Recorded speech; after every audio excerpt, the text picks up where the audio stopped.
প্রিয় দ্বাদশ শ্রেণীর শিক্ষার্থী বন্ধুরা, আজকের ভিডিওটি তোমাদের জন্য খুবই গুরুত্বপূর্ণ।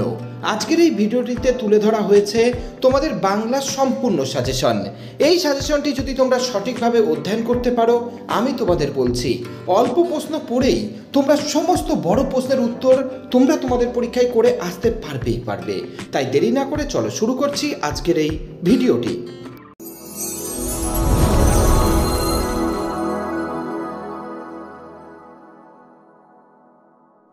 তোমাদের পাঠ্য বইতে মোট 3টি গল্প রয়েছে, কে বাঁচায় কে বাঁচে, ভাত এবং ভারতবর্ষ। তবে এই 3টি গল্পের মধ্যে এবছর ভারতবর্ষ থেকে প্রশ্ন আসবে।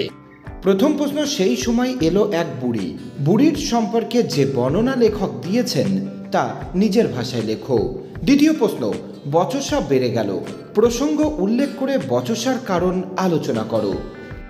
তৃতীয় প্রশ্ন, বুড়ির শরীর উজ্জ্বল রোদে তপ্ত বালিতে চিত হয়ে পড়ে রইল, বুড়ির চেহারা ও পোশাকের পরিচয় দাও, তার তপ্ত বালিতে পড়ে থাকার কারণ কি? ভারতবর্ষ গল্পের সর্বশেষ প্রশ্ন, শেষ রোদের আলোয় সে দূরের দিকে ক্রমশ আবছা হয়ে গেল, কার কথা বলা হয়েছে? সে ক্রমশ আবছা হয়ে গেল কেন? দিন দিন কেমন যেন হয়ে যেতে লাগলো মৃত্যুঞ্জয় কেমন হয়ে যেতে লাগলো, তার এমন হয়ে যাওয়ার কারণ কি?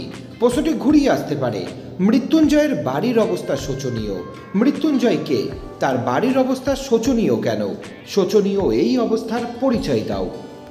ওটা পাশবিক স্বার্থপরতা, কে কাকে কোন প্রসঙ্গে এই উক্তি করেছেন?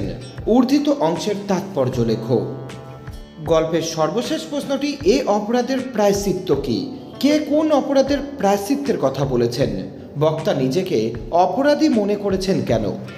গল্প থেকে এই 7টি প্রশ্ন যদি তুমি সঠিকভাবে অধ্যয়ন করতে পারো, আমি তোমাদের বলছি প্রশ্ন তুমি তোমার পরীক্ষায় কমন পাবে। এবছর যদি 3টি কবিতা সঠিকভাবে অধ্যয়ন করতে পারো, এখান থেকেই প্রশ্ন তুমি তোমার পরীক্ষায় কমন পেয়ে যাবে। এসেছে সে ভোরের আলোয় নেমে, সেই ভোরের বর্ণনা দাও। সে ভোরের আলোয় নেমে আসার পর কি ঘটলো তা লেখো। প্রশ্নটি আরও একটি লাইন তুলে আসতে পারে, শিকার কবিতায় ভোরের পরিবেশ যেভাবে চিত্রিত হয়েছে তা নিজের ভাষায় লেখো। সেই পরিবেশ কোন ঘটনায় করুণ হয়ে উঠল?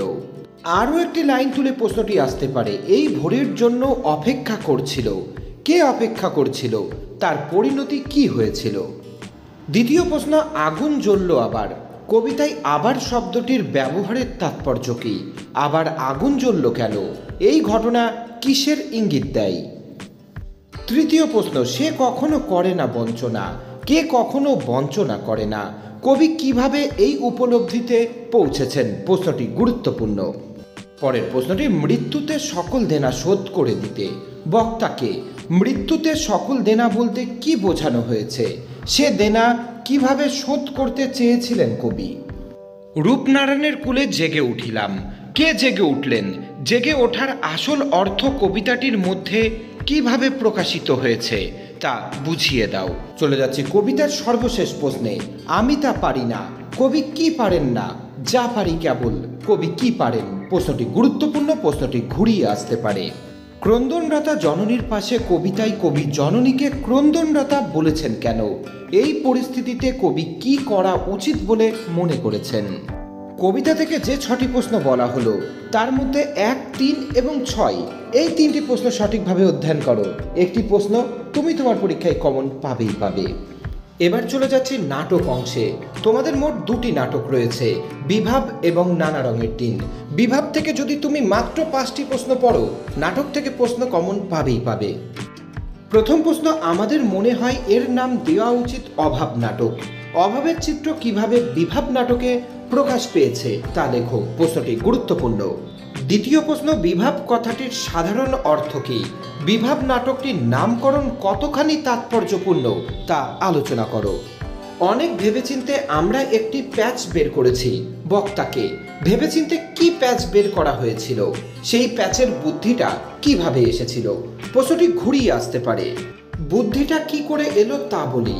কোন বুদ্ধিটার কথা বলা হয়েছে? কিভাবে সেই বুদ্ধিটা বক্তার মাথায় এসেছিল? আরও একটি লাইন তুলে প্রশ্নটি পরীক্ষায় আসতে পারে। আরেকবার মারাঠি তামাশায় দেখেছিলাম। বক্তা মারাঠি তামাশায় কি দেখেছিলেন? বক্তা কোন প্রসঙ্গে মারাঠি তামাশার কথা বলেছিলেন? প্রশ্নটি এবছরের জন্য অধিক গুরুত্বপূর্ণ। পরবর্তী প্রশ্নটি, তাদের অভিনয় দেখে আইজেনস্টাইন সাহেব অত্যন্ত উচ্ছ্বসিত হয়ে অনেক কথা লিখেছেন। আইজেনস্টাইন সাহেবকে তিনি কাদের অভিনয় দেখে উচ্ছ্বসিত হয়েছিলেন? সেই অভিনয় দেখে তিনি কি লিখেছিলেন? প্রশ্নটি গুরুত্বপূর্ণ। প্রশ্নটি আরও একটি লাইন তুলে পরীক্ষায় আসতে পারে। এমনই সময় হঠাৎই এক সাহেবের লেখা পড়লাম। এমনই সময় বলতে কোন পরিস্থিতির কথা বলা হয়েছে? সাহেবের নাম কি? তিনি কি লিখেছিলেন? চলে যাচ্ছি নাটকের সর্বশেষ প্রশ্নে। জীবন কোথায়? কে কাকে বলেছেন? বক্তা জীবনকে কোথায় খুঁজে পাওয়া যাবে বলে মনে করেছেন? বিভাগ থেকে যে 5টি প্রশ্ন বলা হলো তার মধ্যে 1, 3, 4 এই 3টি প্রশ্ন চূড়ান্ত গুরুত্বপূর্ণ। এবার চলে যাচ্ছি ভারতীয় গল্প অলৌকিকে। মাত্র 2টি প্রশ্ন অলৌকিক থেকে তোমাদের তৈরি করতে হবে। প্রথম প্রশ্ন, গল্পটা আমাদের স্কুলে শোনানো হলো, গল্পটা কি? স্কুলে গল্পটা শুনে লেখকের কি প্রতিক্রিয়া হয়েছিল? প্রশ্নটি গুরুত্বপূর্ণ। প্রশ্নটি আরও একটি লাইন তুলে পরীক্ষায় আসতে পারে। গুরু নানকের হাতের ছাপ আজও লেগে আছে। কোথায় লেগে আছে? এ প্রসঙ্গে বর্ণিত কাহিনীটি আলোচনা করো। এই প্রশ্নটি আরও একটি লাইন তুলে আসতে পারে। হঠাৎ শীর্ষ মর্দানার জল তেষ্টা পেল। তেষ্টা মেটানোর জন্য মর্দানাকে কি করতে হয়েছিল? তার তেষ্টা শেষ অবধি কিভাবে মিটেছিল? দ্বিতীয় প্রশ্ন, পাঞ্জা সাহেবে পৌঁছে এক আশ্চর্য ঘটনার কথা জানতে পারি। আশ্চর্য ঘটনাটির বিবরণ দাও। প্রশ্নটি গুরুত্বপূর্ণ। এই প্রশ্নটিও অনেক রকম লাইন তুলে আসতে পারে, যেমন চোখের জলটা তাদের জন্য। বক্তা কাদের জন্য, কেন চোখের জল উৎসর্গ করেছিলেন? প্রশ্নটি আসতে পারে অবাক বিহল হয়ে বসে আছি, মুখে কথা নেই। মুখে কথা নেই কেন? এই লাইনটি তুলে। এছাড়াও প্রশ্নটি ঠিক হলো ট্রেন থামানো হবে। কোন ট্রেনের কথা বলা হয়েছে, সেটি কিভাবে থামানো হয়েছিল? এই লাইনটি তুলেও কিন্তু আসতে পারে। এছাড়াও বিশ্বাস করো বানানো গল্প নয়, কোন রচনার অংশ? লেখক যে কাহিনী সম্বন্ধে এ কথা বলেছেন সেটি সংক্ষেপে লেখো। এতগুলো প্রশ্নের লাইন তুলে কিন্তু প্রশ্নটি পরীক্ষায় আসতে পারে।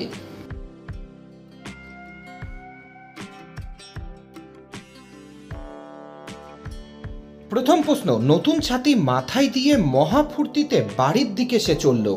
কার কথা বলা হয়েছে? সে নতুন ছাতি কিভাবে পেল? এই প্রশ্নটি ঘুরিয়ে আসতে পারে। চ্যাংম্যানের মাথায় আকাশ ভেঙে পড়ে। চ্যাংম্যানকে?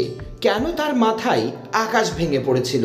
প্রশ্নের উত্তর কিন্তু একই হবে। দ্বিতীয় প্রশ্ন, অমনি মনের মধ্যে গুনগুনিয়ে উঠল মার কাছে শেখা গান।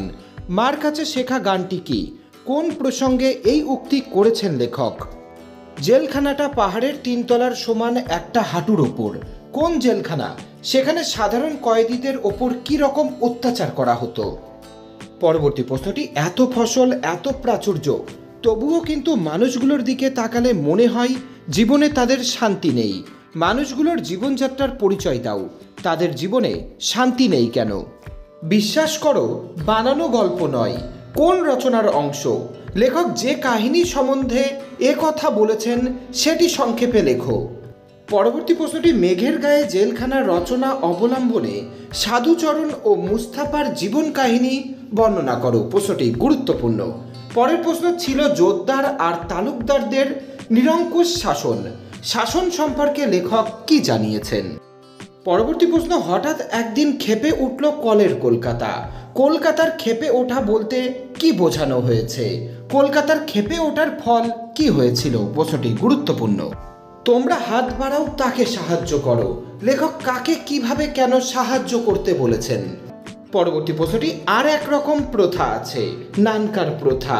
নানকার প্রজাদের অবস্থা কেমন ছিল? পরে তাদের অবস্থার কি পরিবর্তন হয়েছিল? গায়ের লোকেরা ঠাট্টা করে বলে চোরটা সাধুর ছেলে হবে, নিঘাত বিষে ডাকাত। সাধুকে? মেঘের গায়ে জেলখানা রচনাংশে সাধুর যে পরিচয় পাওয়া যায় তা নিজের ভাষায় লেখো। আমার বাংলার সর্বশেষ প্রশ্নটি, যেন রাবণের চিতা জ্বলছে তো চলছেই। রাবণের চিতার মতো আগুন কারা, কি উদ্দেশ্যে, কোথায় জ্বালিয়েছে? এই আগুন তাদের কিভাবে সাহায্য করে থাকে? ভাষা থেকে মাত্র 3টি প্রশ্ন সঠিকভাবে অধ্যয়ন করো। একটি প্রশ্ন কমন পাবেই পাবে। প্রথম প্রশ্ন, অবিভাজ্য ধ্বনি কাকে বলে? দুটি অবিভাজ্য ধ্বনির পরিচয় দাও।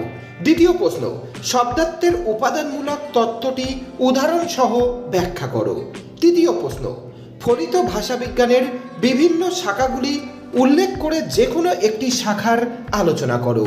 এই তিনটির মধ্যে একটি প্রশ্ন এবার আসবেই আসবে। তোমরা দেখতে পারো উদাহরণ সহ ধ্বনিমূল ও সহধ্বনির সম্পর্ক বুঝিয়ে দাও। বিভাজ্য ধ্বনি কাকে বলে? দুটি বিভাজ্য ধ্বনির পরিচয় দাও। ভাষার সর্বশেষ প্রশ্নটি উদাহরণ সহ যুক্তধ্বনি ও গুচ্ছধ্বনির পরিচয় দাও। তবে প্রথম তিনটি প্রশ্ন এবছরের জন্য চূড়ান্ত গুরুত্বপূর্ণ। এবার চলো দেখে নিই সাহিত্যের ইতিহাস থেকে গুরুত্বপূর্ণ প্রশ্নগুলিকে। প্রথম প্রশ্ন, বাংলা চলচ্চিত্রের ধারায় পরিচালক ঋত্বিক ঘটকের অবদান আলোচনা করো। দ্বিতীয় প্রশ্ন, বাংলা চিত্রকলা চর্চায় শিল্পাচার্য নন্দলাল বসুর অবদান আলোচনা করো। এই দুটি প্রশ্নের মধ্যে একটি প্রশ্ন এবার তোমাদের পরীক্ষায় আসবেই আসবে। পরবর্তী প্রশ্ন, বাংলা চলচ্চিত্রের ধারায় পরিচালক মৃণাল সেনের অবদান আলোচনা করো। পরবর্তী প্রশ্নটি, বাংলা চিকিৎসা বিজ্ঞানে কাদম্বিনী গঙ্গোপাধ্যায়ের ভূমিকা আলোচনা করো। বাংলা চলচ্চিত্রের ধারায় পরিচালক সত্যজিৎ রায়ের অবদান আলোচনা করো। এবং পঞ্চম প্রশ্ন, বাঙালির কুস্তি চর্চার ইতিহাসের সংক্ষিপ্ত পরিচয় দাও। এই দুটি প্রশ্নের মধ্যেও এবছর একটি প্রশ্ন তোমাদের পরীক্ষায় আসতে চলেছে।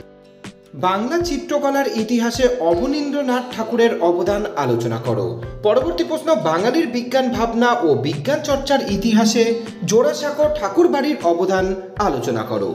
আন্তর্জাতিক স্তরে সুনাম অর্জন করেছেন এমন একজন বাঙালি ক্রীড়াবিদের কৃতিত্বের পরিচয় দাও। চলে যাচ্ছে আজকের ভিডিওর সর্বশেষ প্রশ্নে, চিত্রকলা চর্চায় রামকিঙ্কর বেইজের অবদান আলোচনা করো।